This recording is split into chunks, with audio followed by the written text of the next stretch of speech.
Are we live already? Yes, looks like it. But I'm not seeing you there, so I'll make an operation here. Yes. And we'll begin shortly.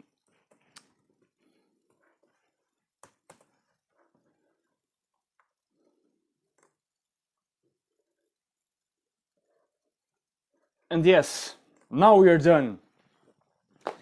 Good evening to you all. Hi, Julieta. One more time. Our tutalista in Portuguese. I've forgotten the word, the proper word in English, but I believe it's something like the all-around attendant. Anyway, we'll talk about the business of you being you. How can you take charge of your own authentic expression of being? How do you preserve that expression in the context of your life, in job, in relationships, in family, in whatever role that may be?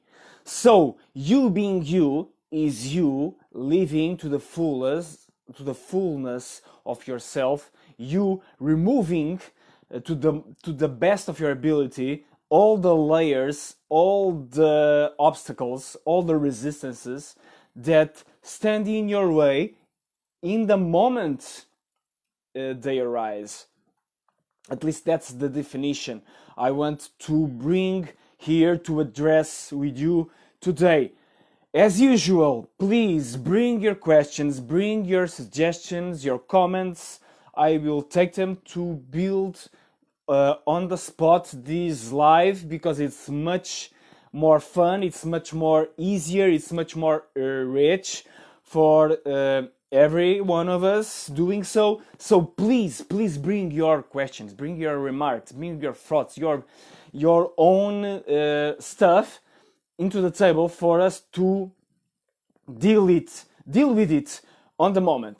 So no further do's. Let's put the pedal in the gas and start this thing.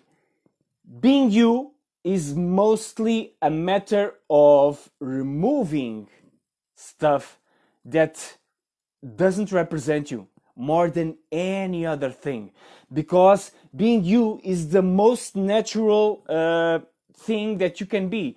No other person, no book, no system, no theory, no philosophy can teach you how to be you, because you is you. It's like a redundancy, but it's true. uh, if you can open the space to put energy, attention, and awareness into your own being, which is undefinable, by definition is intangible. It's beyond every word, every theory, every philosophy that I can bring.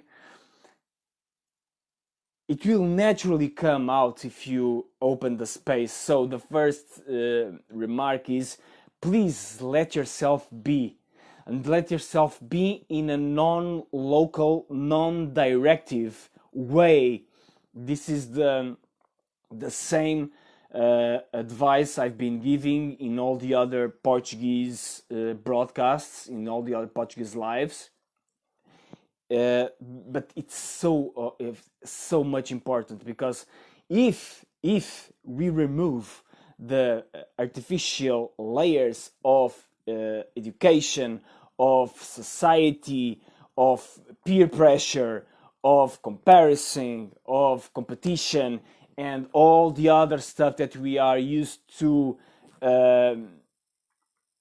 allow our own lives to have, it's much easier. Of course, we need to deal in this world, in this practical world. We need to live in the contexts that we have at the moment, but they are not set in stone. They are not some imprisoned apart from some very specific harsh situations, and those of course we need to accept to the best of our ability. If you think about being sick, if you think about being imprisoned, if you think about some harsh realities, of course, but even those realities we can meet them with a certain type of attitudes that can make things much easier or not. And that's ultimately our choice to do so or not. So the business of being ourselves is mostly a practice, mostly a discipline of living things that doesn't represent us aside to the best of our ability and letting our own essence shining through even into practical terms, even into more or less structured and set conditions. Because let's be honest, of course we have to live in this world of practicalities, of necessities, of jobs, tasks, activities to assure, to take care of, but they are not the blocks that prevent us from being ourselves. They are precisely the opportunities. Like I've told in another broadcast, a wonderful book by Ryan Holiday, The Obstacle is the Way. It's the main idea around the Stoic perspective of life, like written by Marcus Aurelius, the great emperor. He understands that the difficulties of his role, his job as the most powerful emperor on earth at that time, in the Roman emperor, was to deal with all sorts of stuff that he didn't enjoy, but he needed some sort of awareness or heuristic of rule to deal with those. And then you understand that okay, those things that seem like obstacles, that seem like all sorts of trivia, of pettiness, of power struggles, I can use them to make myself better. I can use them as a sort of a moral gym, ethics gym, for me to build my own muscles of true being. So I will use these obstacles as my way of walking through life. And so I believe it's pretty much common that we all have our own obstacles in our day-to-day activities, practices, routines, whatever. And so we need to take those into account in order to express ourselves, not to see those as unsurmountable prisons that prevent us from being ourselves, but no, being as stepping stones of our own makeup, like the athlete of life that we can be. So please consider that first and foremost, the business of being you is a business of dealing with whatever conditions you may have to the best of your ability. And of course, this is a major invitation in these COVID-19 times that we are living, because we are living in social isolation or quarantine, or even if bad luck strikes us with the disease, with sickness, but we can go further, we can go beyond those conditions, and we can acknowledge that maybe, who knows, maybe those conditions are precisely the thing we need in our life in order to put ourselves the best face possible onto dealing with the world. And we know that it's so many stories, so many examples if you check the lives of several of the most inspiring people who ever lived, almost all of them had, in moments of crisis, in moments of injury, illness, bad luck, all sorts of unfortunate moments, they had the opportunity, many times, the opportunity that bring the best in themselves arising in that time. How many type of artists, writers, all sorts of great people who broke a leg, get sick, were fired, the wife dumped them, whatever. Those moments were precisely the moments that opened the space for them to deal with dimensions of being, of self, of self-recognition, of awareness, of presence that allow them to acknowledge, oh my God, this is my new path. This is the thing I really want to live. This is the thing I will try now. I don't know where it will take me, but I will give it my time. I will put my energy on it. I will put one step in front of the other, and we'll see.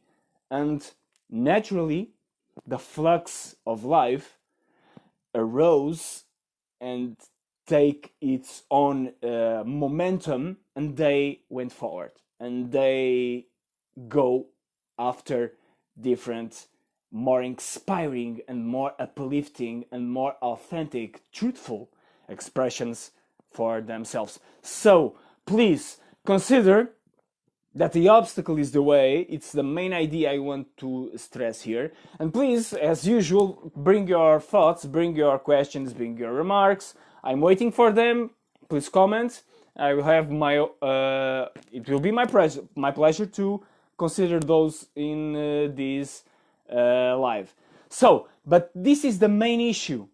And then, of course, if you make the decision of going towards the obstacles, seeing them as levers to your best, the next question in mind is, how can I be the most prepared possible to deal with those? And then, of course, we can bring the dance that we have been talking about in other lives, about the dance between in and outer dimensions, and then we can use the soft dimension of life, the soft skills, the software, the soft the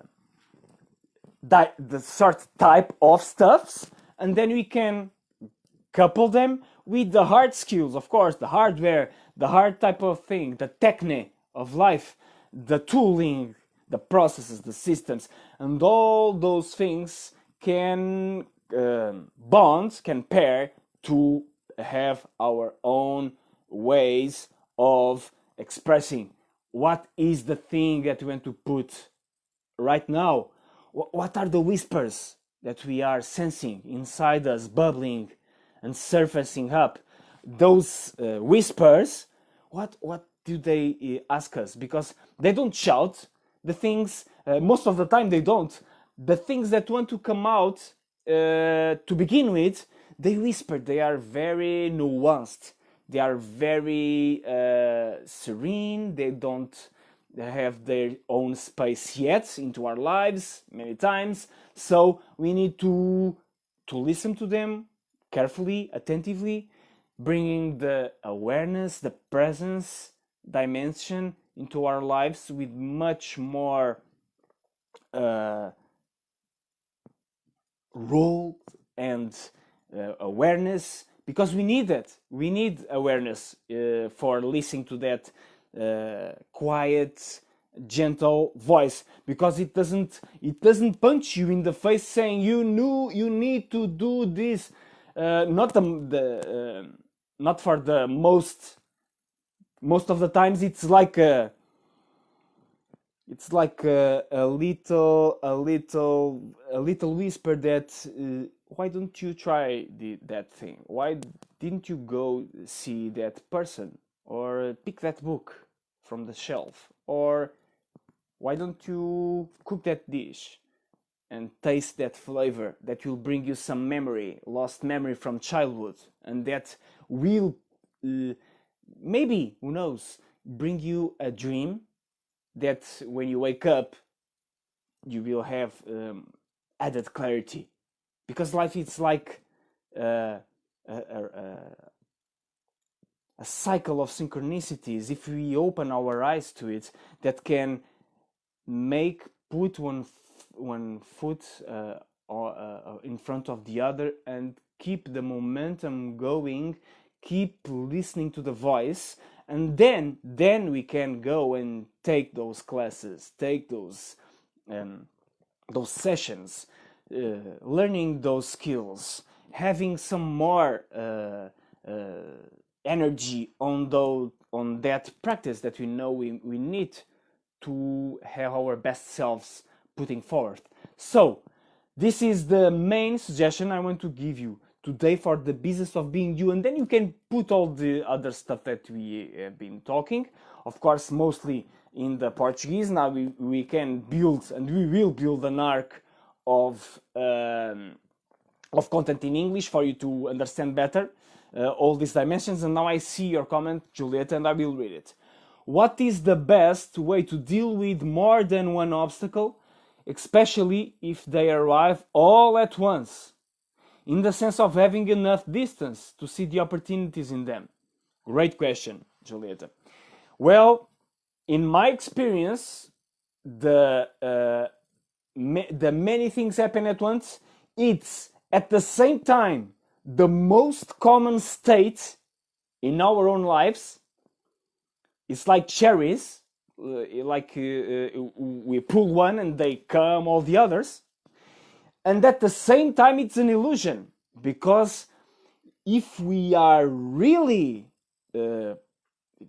centered in the present moment, we can see that they bring us the appearance of coming at the same time, but in fact they're not. They ask us to set priorities, to acknowledge our own discernment in understanding what is the number one thing that asks for my attention right this moment. And this is the title of a wonderful book by Gary Keller, The One Thing. I recommend it, yes. He is the founder of KW, Keller Williams Real Estate Agency. So he has quite an experience in dealing with several priorities at the same time. And the suggestion is very simple. Acknowledge what is the most important matter in your hands. Please learn how to discern between urgent stuff and really important stuff. And that, of course, is one of the main discernments in personal development, productivity type of content. Please separate what is important from what is urgent, because urgencies mostly are other people priorities thrown at us, and really important stuff, the stuff that bubbles from inside us, really it's like background stuff that we tend to put aside because it doesn't pressure us so much in day-to-day basis, or people are not asking us to do stuff to nurture them. So we tend to get carried away onto the priorities of the days, and they get put off, put behind, and then we end our days with that sense of unfulfillment. So the thing is, answering to your question and having a more direct answer, please acknowledge what is the most important thing that you have asking your attention at the moment. Yes, of course, if it's in a store with lots of stuff going on, you need to, what is the most important thing? Okay, it's not for you to decide because you have a team what is the most important thing in case of emergency that the team leader, what is the rules defined for setting priorities. How do we discern between the priority A, priority B, priority C? It can be that type of specific addressing, or it can be how can I now, getting home after dinner, having my time, my block of time before I go to sleep, and I need to work in my purpose, I want to work in my purpose, I decided that it's my fullest priority now. How do I deal with it? I believe that is the question. And if I have the presence to center myself, reinforce that state of awareness, and ask a question: what is the most important thing for me right now? And having the habit to readdress that question as many times needed in order to get a clear pitch from my soul, so to speak, a clear pattern arising from those several expressions. Because patterns arise if we repeat deliberately those behaviors of asking what is the voice saying right now that really makes a difference into my life. I don't know if I answered your question, but I really recommend that you check the book, The One Thing by Gary Keller, because it's a great book, and because it trains us to set things in motion. Although it has some things that I can agree more than others, like the number of days needed to install an habit. There is a lot of controversy in human development regarding studies, and some studies say they are 22 days, others now saying 66 days. I believe that it's not a matter of days. Forget days. Doesn't matter the days. Set an habit regardless of days, because you understand, you reflect, you are willing to try, you are willing to go the dance between the in and out, and put repetition without thinking about how much days I'm needed to install the habit, the automatic thing. No, do it until it's easier to do, until myelin, substance that reinforce our brain synapses, our brain connections, our cells connection into our brains, until those involved in the circuits, involved in the behaviors, are strong enough to give us the power needed to go forward doing the stuff we feel that represents us, we feel that addresses our interests, of course, our passions, our own gifts, talents, all sorts of inclinations that we want to express, and that naturally come forth after we've removed the obstacles, after we address them. And it's an ongoing process, because we need to do it every day. And of course, the typical advice